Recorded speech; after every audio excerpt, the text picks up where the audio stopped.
नमस्कार दोस्तों, एक बार फिर से आपका बहुत बहुत स्वागत है हमारे चैनल सरल घरेलू नुस्खे में।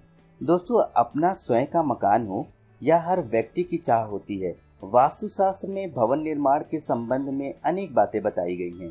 कहा जाता है कि जब शनिवार, स्वाति नक्षत्र, श्रवण मास, शुभ योग, सिंह लग्न, शुक्ल पक्ष एवं सप्तमी तिथि का योग एक साथ हो तो उस मुहूर्त में कार्य आरंभ करना सबसे शुभ और सर्वोत्तम होता है।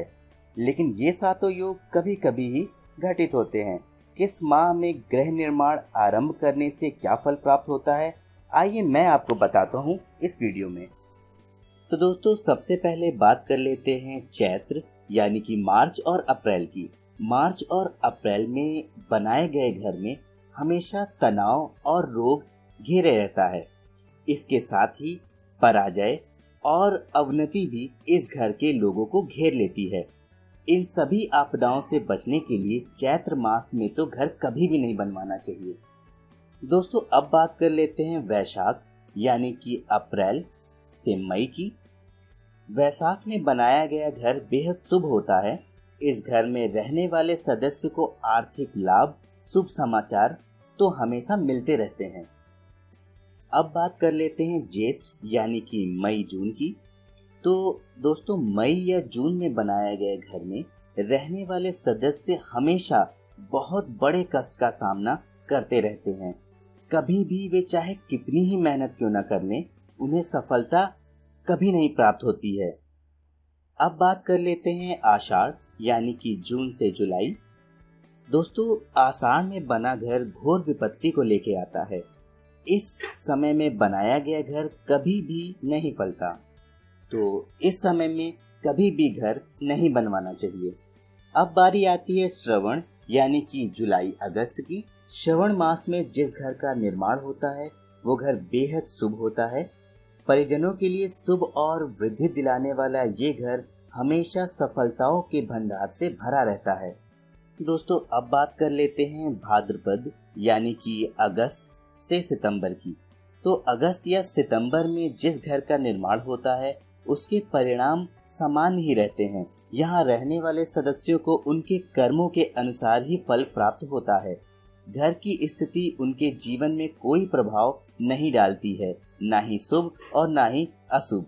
तो भाद्रपद में ही घर बनाने से बचना चाहिए। तो दोस्तों, अब जान लेते हैं अश्विन यानी कि सितंबर से अक्टूबर। अश्विन मास में बनाए गए घर में कभी भी शांति का निवास नहीं होता है। ऐसे घर में हमेशा कलह बनी रहती है। चाहे कलह की कोई बात हो या ना हो, यानी कि बेवजह इस घर में कलह बनी रहती है। तो इस माह में अगर आप घर बनवाने की सोच रहे हैं तो फिलहाल इस विचार को त्याग दें और कोई दूसरा शुभ अवसर देख के घर निर्माण का कार्य आरंभ कर दें। दोस्तों, अब बात कर लेते हैं कार्तिक यानी कि अक्टूबर नवंबर की। तो कार्तिक माह में बनाया गया घर परिजनों को समाज में बहुत सम्मान दिलाने के साथ ही उनके यश को भी बढ़ाता है। तो इस माह में घर बनवाना काफी शुभ होता है। अब बात कर लेते हैं मार्गशीर्ष यानी कि नवंबर दिसंबर की।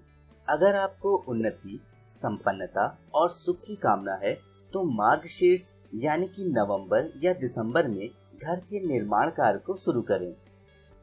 पौष अर्थात दिसंबर और जनवरी में बनाए गए घर में सदा संपन्नता तो रहती है, लेकिन चोरी का भय भी बना रहता है। संपन्न का कारण है दिसंबर में काम की शुरुआत होना और चोरी का कारण है पौष माह का होना। अंतिम स्थिति से बचने के लिए अपने घर का निर्माण कार्य मार्गशीर्ष में ही करवाएं। दोस्तों, अब बात कर लेते हैं माघ यानी कि जनवरी और फरवरी की।